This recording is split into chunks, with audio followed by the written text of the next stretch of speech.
Nah, maka komponen tobat itu ada 3. Yang pertama adalah menunjukkan rasa menghentikan.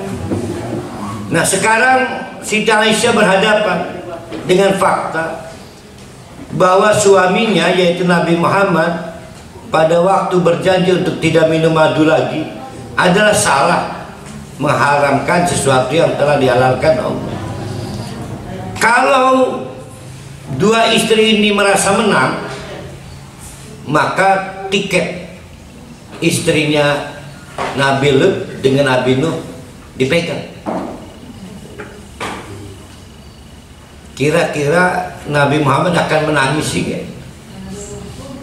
Sebagai suami menangisi, tapi tidak akan berdaya. Nah, apa resep yang dilakukan suami? Maka suami meminta kepada istri tobat. Karena di situ hidayah datang. Tobat, berarti tobat itu berhenti menekan suami. Berhenti menekan suami. Itu langkah pertama. Yang kedua, sudah ya, kamu harus menyesal kenapa semua ini terjadi. Yang ketiga, ke depan jangan pernah lagi hal ini terjadi. Jadi suami berjuang keras agar mendorong istri itu bertobat. Setelah itu urusan Allah, mau hidayah urusan Allah. Bagaimana kalau istri tidak tobat, tidak mau bertobat, maka talak terjadi. Jadi batasannya adalah mau bertobat atau tidak. Komponennya kan ada 3 tuh. Menghentikan kejelekan, menyesali kejelekan, tidak akan mengulangi kejelekan. Kita lihat istri kita yang nakal ini. 3 komponen tobat itu terpenuhi tidak. Kalau tidak, maka talak wajib hukumnya.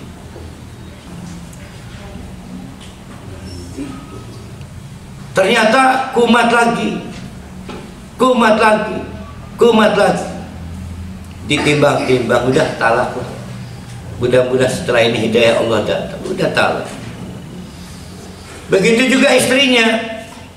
Akhirnya ini ngeliat suaminya diminta tobat sulit amat ya. Udahlah saya hulu aja. Hulu. Karena hulu itu sekali jadi. Kenapa sekali jadi? Kan suaminya gak punya masa iddah nih. Kan suami gak haid, suami tidak nifas, suami tidak ada persalinan, dan suami tidak punya kegiatan menyusui lagi. Maka suami tidak punya masa iddah. Karena suami tidak punya masa iddah, hulu itu sekali pakai langsung jadi. Karena hulu sekali pakai langsung jadi, maka selalu hukumnya wajib. Karena sekali pakai langsung jadi, nggak bisa atlet, nggak bisa mundur. Itulah kenapa Nabi mengatakan istri yang minta cerai itu dijauhkan dari bau surga. Ya karena hulu itu sekali pakai. Nah maka begitu istri itu hulu, suami sudah mengharamkan itu, menyentuh segala, langsung jadi. Itu kalau memang suaminya tidak mau melengkapi komponen bertobat. Mekonon mani. Nah, fatal sekali kalau cuma kita ya, bukan siapa-siapa, wajar lah. Ini sudah istri Nabi gagal memanfaatkan momentum suaminya. Itu kegagalan hidup itu ya.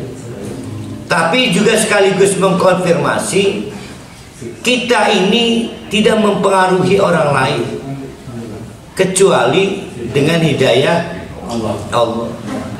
Nah alhamdulillah bapak-bapak ibu-ibu, dalam kasus pembuka surat At-Tahrim ini Siti Aisyah juga Siti Hafsah adalah 2 perempuan dari 10 ahli surga dari kalangan ibu kaum muslimin sampai saat ini. Jadi Nabi Muhammad adalah nabi yang sukses baik sebagai suami maupun sebagai rasul, sehingga agama Islam sampai ke kita. Nah, sekarang kembali kepada masalah surat At-Tahrim. Kita perbaiki lagi. Hukum Islam tidak pernah jadi beban. Halal dan haram itu adalah kemudahan untuk kita semua. Yang disebut beban itu keluarga. Itu beban. Keluarga lah yang mengubah haram menjadi halal. Keluarga pula yang merubah yang haram menjadi halal. Maka jagalah keluarga itu supaya jangan jadi beban yang merubah hukum Allah. Padahal semua hukum Allah, batasan Allah itu untuk kemudahan hidup. Pasti kalau kita merubah batasan Allah, timbulnya kesukaran. Keluarga lah yang menimbulkan kesukaran.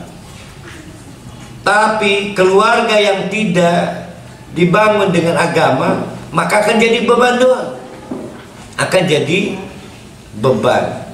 Pilihannya tinggal 2. Pada saat keluarga itu tidak mau bertobat, maka mau talak atau enggak? Kalau enggak, Allah yang akan mentalak. Ya, kan diancam oleh Allah kan talaknya.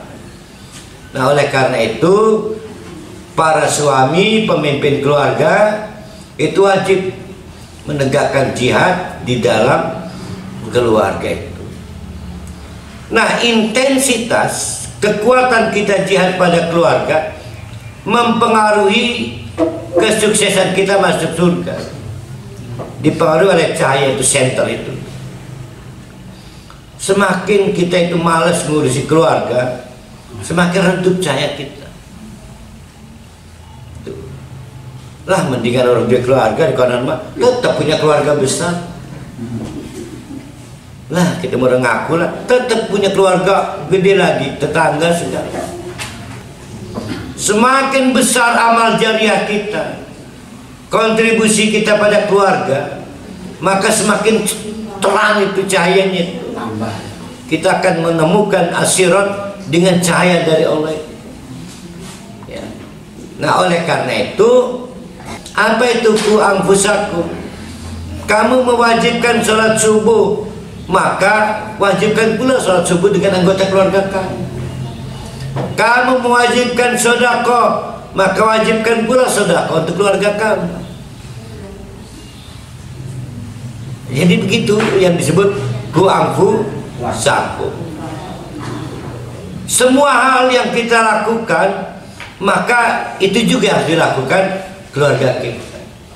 Semua hal yang kita jauhi, maka itu juga yang harus kita jauhi untuk keluarga kita.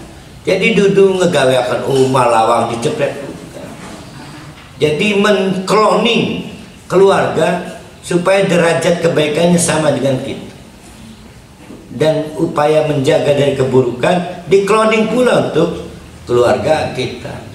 Selama kita berusaha, maka terang kesennya. Begitu kita nggak peduli, nggak mau tanggung jawab, maka redup, bahkan terancam mati. Itulah teori dasar hubungan kita dengan keluarga. Tidak bisa kita nggak punya keluarga, kamu nggak punya tetangga, punya orang tua, punya mama, punya bibi. Tapi orang tua menjelma menjadi penjahat. Dia merengek seperti anak kecil. Dipilih, dibuat pilihan. Kamu pilih ayah apa pilih istri kamu? Maka dijawab oleh Allah, ku anfusakum. Bagi anaknya, bukan ayahnya keluarga, tapi istri dan anak. Maka kalau saya jadi anaknya, saya jawab, Pak, maaf ya kalau kamu ikut ke surga, saya mau ke surga dengan anak istri saya.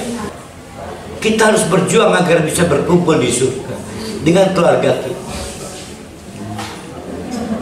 Nah, itu jawabannya. Aku qouli hadza wa astaghfiru innal ghafurur rahim. Assalamualaikum warahmatullahi wabarakatuh.